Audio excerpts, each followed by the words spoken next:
The NBA trade deadline is almost here, and as always, it is one of the craziest parts of the NBA season.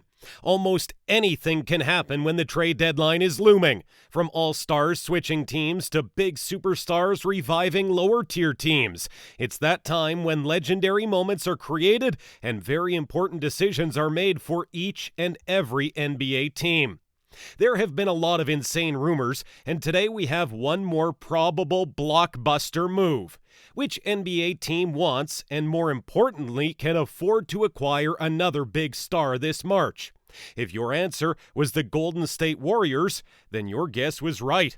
And the move we are going to talk about today is the rumored trade of Aaron Gordon to the Golden State Warriors. Today, we'll talk about the chances of Aaron "Air" Gordon being traded to the Golden State Warriors, along with the pros and cons of this move. But before that, smash that like button, subscribe to the channel if you haven't done so already, and hit that notification bell to get updates on our latest NBA content. Let's keep rolling. It's no secret that the Warriors have expressed their interest in the Orlando Magic's power forward Aaron Gordon since last season, but right now this trade is as possible as it gets. The big man as a role was often an overlooked part of the Warriors' game in favor of smaller, more agile, and skilled ball-handling shooters like Steph Curry and Klay Thompson. Right at the moment, Draymond Green plays almost like a guard, rather than a traditional forward who relies on strength and athleticism. Of course, Golden State has James Wiseman as a center, and I have a couple of videos where I've highlighted his skills and importance in the future of the franchise. But still, Wiseman is only 19 years old and is at the very beginning of his development and NBA journey. So I think the Golden State Warriors' pursuit after Gordon is pretty understandable and reasonable. As we always do, let's put sports analytics suits on and try to predict the possible outcomes of this potential trade, along with both the positive and negative sides of it. Then at the end of the video, I'd like you to leave one more comment and tell me if my opinion has influenced yours. Every single comment of yours is very important to me, so please make sure to leave one.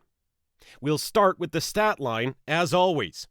This season, Aaron Gordon averages 13.6 buckets on 42.5 field goal percentage, making 1.6 pointers on a 36.5% accuracy rate, along with 4 dimes and 7 boards, from which 1.7 are offensive rebounds per game. As for defensive stats, Aaron blocks 0.9 per game, snatches the ball 0.7 times a game, along with getting 5.3 defensive rebounds. Those are pretty decent stats for a role player, but let's put into consideration the fact that he does that in 28.3 minutes a game, which is 5 minutes less than what he was allowed to play last season, putting up almost identical numbers alongside the ankle injury he suffered at the start of the season, from which he's been recovering from for quite some time. Overall, Aaron Gordon's long-range game has become stronger with an increase of 5.7% in comparison to last season, and now he averages his career high in blocks and assists made. To be honest with you, I think that Aaron Gordon's game suffers heavily from the fact that he plays in the wrong position, and as in the situation with Hassan Whiteside, Aaron is less motivated every year with being on a mid-tier team.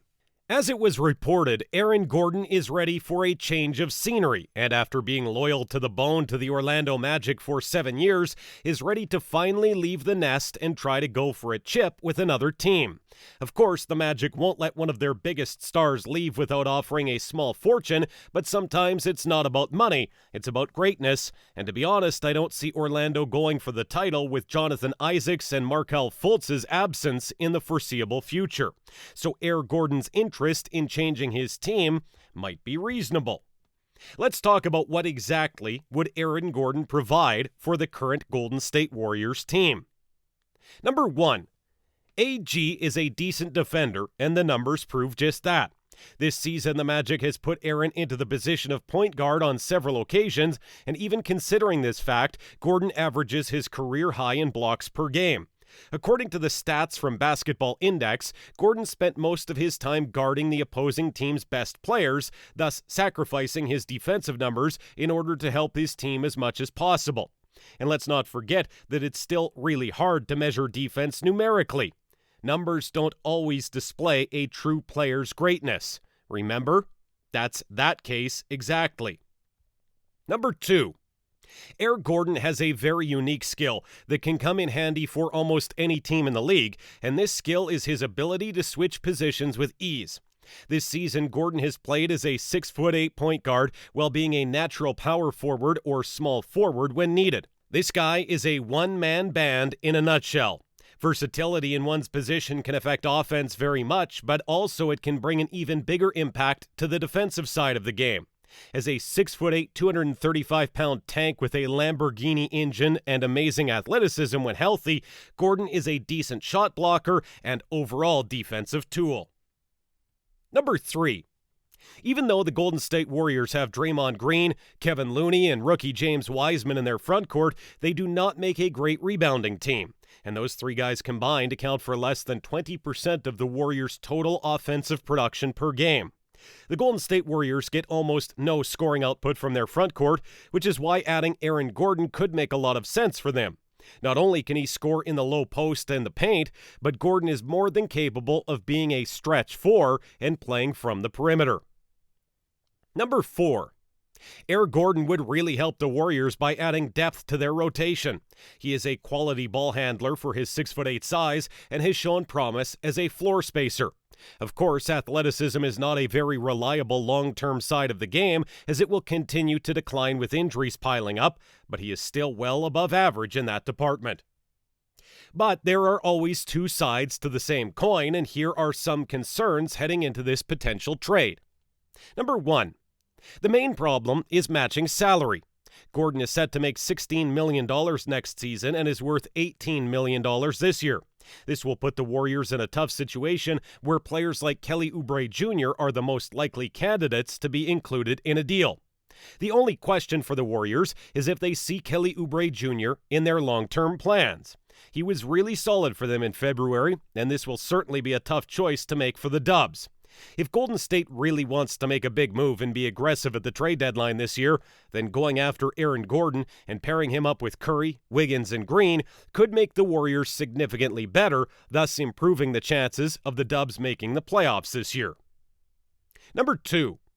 The Golden State Warriors are not the only team to pursue Aaron Gordon, as the Houston Rockets, Dallas Mavericks, and Denver Nuggets have also expressed a notable interest in acquiring Aaron Gordon.